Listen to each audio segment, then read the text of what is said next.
बिस्मिल्लाहिर्रहमानिर्रहीम। अस्सलाम वालेकुम। देसी ब्यूटी टिप्स में खुश आमदीद। मेरी आज की वीडियो सूरजमुखी के बीज की अफादियत के बारे में है। थायराइड, ज़ियादतीस, कोलेस्ट्रॉल और हार्मोन्स को बैलेंस करने के लिए सूरजमुखी के बीज कैसे खाएं, ये सब जानने के लिए वीडियो को आखिर तक देखिए। मगर इससे पहले आपसे एक छोटी सी रिक्वेस्ट है, अगर आपने अभी तक मेरा चैनल सब्सक्राइब नहीं किया तो सब्सक्राइब कर लें और बेल आइकन को दबा दें ताकि मुफीद और मालूमाती वीडियोस आप तक बआसानी पहुंच सकें।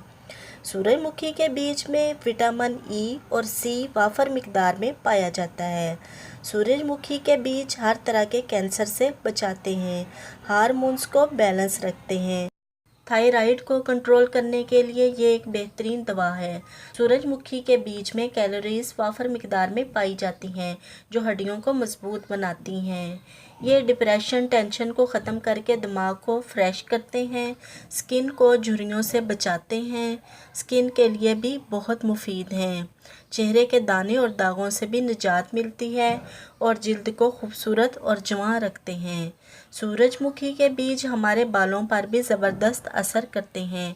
इन्हें खाने से हमारे बाल लंबे, घने और स्याह हो जाते हैं, बाल गिरना बंद हो जाते हैं और बालों की खुश्की से भी निजात मिल जाती है।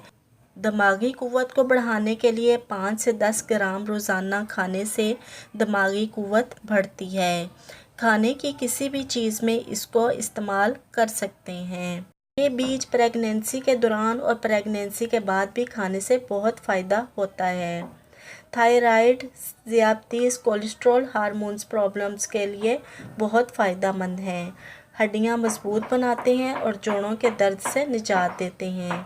ये ब्लड प्रेशर को कंट्रोल करते हैं और दिल को मजबूत करते हैं। दमा के मरीज़ों के लिए नहायत फ़ायदेमंद है। अगर दमा के मरीज़ इसे रोज़ाना मुट्ठी भर खाएं तो उन्हें सांस की तकलीफ़ में अफाका होगा। इसको खाने का सबसे बेहतरीन तरीका ये है कि इसे छील कर खाएं। अगर ऐसे नहीं खा सकते तो अपने किसी भी खाने में मिक्स करके खाएं। 1 औंस या 30 ग्राम एक दिन में खा सकते हैं। मुट्ठी भर खाने से कब्ज़ दूर होती है। खाने की किसी भी चीज़ में इसको पीस कर डाल लें और खाएं और फ़ायदा उठाएं। वीडियो को लाइक करना मत भूलिएगा। वीडियो अच्छी लगी हो तो अपने प्यारों के साथ ज़रूर शेयर कीजिएगा। इजाज़त चाहती हूँ, एक नई वीडियो के साथ हाजिर होंगी। अल्लाह हाफिज़।